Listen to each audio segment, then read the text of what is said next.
When people think of conspiracy theories, I'm sure a lot come to mind. You know, some of the more popular ones are 9/11. You know, was it an inside job? Did people know about it? Could have been stopped. As well as the moon landing. Was it fake to say we beat Russia to space? Are aliens real at Area 51? There's many well-known and very popular conspiracy theories out there today. Some of the most well-known ones include the 9/11 and the JFK assassination. But some of the ones that I find interesting are 9/11, a bunch of the flight ones. With D.B. Cooper, he's also he stole an airplane when he was younger, well, a while ago. And then a really pretty recent one was the world ending because of the Malaysian flight that missing. So to talk about these, the 9/11 conspiracy is multiple theories that are put together. You know, people say the pilots were untrained. As you see in this video or this picture, that's the path of the plane that hit the Pentagon. And an inexperienced pilot could not have made this turn, according to most people in this conspiracy. Well, a man named Mick West on matterblanc.org went through and did a simulation proving that he could hit the Pentagon with very minimal, flight skills. Also, people say there was no planes at all. They say missiles hit the buildings, which I don't believe. But some people say if you slow the footage down to frame by frame, you can see a missile clearly instead of a plane. Another thing is, people say this more of a joke, but people believe jet fuel cannot melt steel beams, which a man named Trenton Ty went through on YouTube and kind of proved this wrong. The theory says 1600 degrees is what jet fuel burns at, and 2500 degrees is what melts steel. However, in the video, he heated it up to 1600 degrees Fahrenheit, and he could easily bend it, showing that even if it wasn't melted, it could be malleable with heat. And speaking of planes, another conspiracy theory that is kind of older is somebody named D.B. Cooper. That's not his real name. That's an alias given to him by the FBI because nobody knows who it was.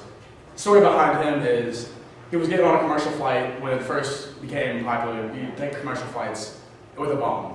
He gives a note to a flight attendant, and she puts it in her purse, but he tells her to come sit down because he has a bomb and wants to talk about what ransom it is. So after he shows her the bomb, he gets his $200,000, which is $1.2 million in today's money, and 4 parachutes, and he lets everybody off the plane. Going back on the plane was a pilot and a co-pilot, and he had given him a map of where he wanted to go.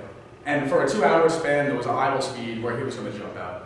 And most people say he jumped around Mexico City, and nobody really knows what happened after that, which is where the conspiracy theories come in.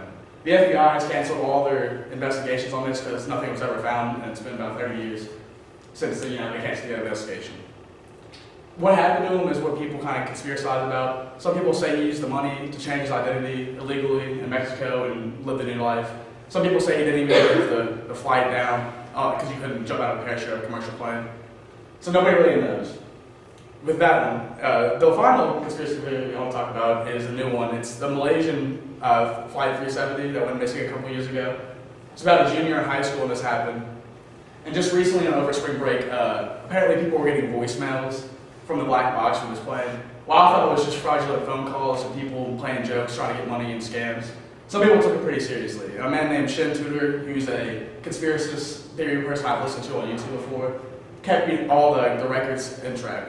People who posted this voicemail that says SOS, danger SOS, is dying to evacuate, received messages saying that, oh, you need to take it down, it's classified information. However, I don't believe any of that. But apparently the aliens were supposed to come and take over the world on April 18th. As you can see, that did not happen, but other people said it was somewhat related to the Stephen Hawking death because it happened the day after that. Some people believe that it was AI intelligence that took over the plane and the black box was just washed ashores on the coordinates that it was given. Other people just don't believe that aliens happened at all.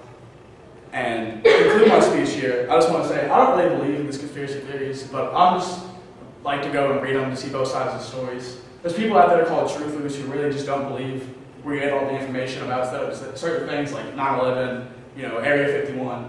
I wouldn't classify myself as that, but some people do.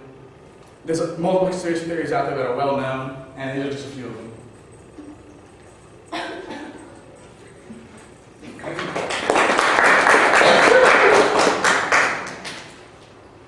Okay, we need, as usual, we need somebody to ask a question. The first one would be Heidi.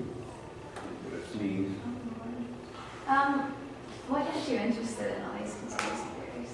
I just like to know both sides of the story. Like, I like to know what other people think, if they think think outside the box. I like to understand what's going on with